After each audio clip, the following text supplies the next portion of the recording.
Bonjour, je suis François de Nutriculture pour Silver Fourchette. La première question concerne celle de la vie des cuisines et des cuisiniers, bien sûr, au sein des EHPAD durant cet épisode Covid. Tout d'abord, au nom de toute l'équipe de Nutriculture, je voudrais saluer évidemment la mobilisation générale, celle des soignants, celle des cuisinants et celle de toutes les équipes qui quotidiennement sont au service des personnes atteintes par la maladie. Nous souhaitons aussi bien évidemment présenter nos condoléances à celles et ceux qui ont été durement touchés durant cet épisode.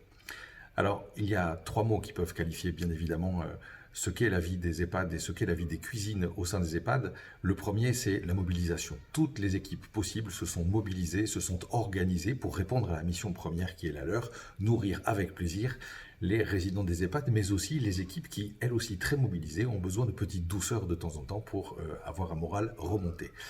Les équipes ont dû deuxièmement s'organiser bien évidemment parce que tout le monde n'est pas présent, il faut pallier les dysfonctionnements, il faut organiser dans plusieurs structures des livraisons plus fréquentes et puis faire en sorte qu'il n'y ait jamais de rupture. Donc j'ai eu plusieurs collègues qui me signalaient avoir organisé des roulements de 12 heures avec par exemple 2 jours de travail, 2 jours de repos, des équipes cuisine qui malheureusement ne se croisent pas mais s'organisent pour produire et anticiper et faire en sorte qu'il ne manque jamais rien dans les EHPAD. Le troisième mot est la solidarité. La solidarité parce que, évidemment, comme vous le savez, les restaurants d'entreprise, les collèges, les lycées sont à l'arrêt, ce qui veut dire que plusieurs cuisiniers, notamment dans les entreprises de restauration collective, se sont rendus disponibles et sont allés prêter main forte à leurs collègues dans les hôpitaux ou dans les EHPAD pour faire en sorte qu'il y ait des équipes renforcées, capables à la fois de produire en interne, mais aussi de répondre aux nombreuses nouvelles demandes et importantes de portage de repas. La seconde question est celle dans les établissements ou à domicile, bien sûr, de l'après-Covid. Alors, comment chez Nutriculture on voit l'après-Covid? Eh bien, on le voit avec beaucoup de solidarité. Les établissements, les structures, les auxiliaires de vie à domicile ont montré qu'en période de crise, il y a un engagement extrêmement fort et nous disposons en France de salariés, d'agents, de professionnels extrêmement compétents. Lorsqu'ils sont mobilisés ensemble pour de bonnes raisons, c'est-à-dire l'accueil, l'accompagnement et la prise en soin, ils savent exactement ce qu'ils ont à faire, comment, pourquoi et pour qui. Alors l'après-Covid, c'est une affaire d'expertise. Et cette affaire d'expertise, bien sûr, c'est la reconnaissance du niveau d'expertise de chaque agent engagé quotidiennement. Je pense aux auxiliaires de vie à domicile, aux médecins, aux infirmières et à toutes les équipes sanitaires ou médico-sociales qui disposent de réelles compétences et qui doivent être consultées dans l'ensemble des projets et programmes qui les concernent. Pour beaucoup d'EHPAD, bien sûr, qui avaient déjà quelques difficultés à trouver des équipes ou qui parfois avaient des places disponibles, l'après-Covid risque d'être très difficile et nous aurons une grande pensée pour eux. Néanmoins, nous serons probablement dans une période de réorganisation où les solidarités locales, actives et participantes feront jour.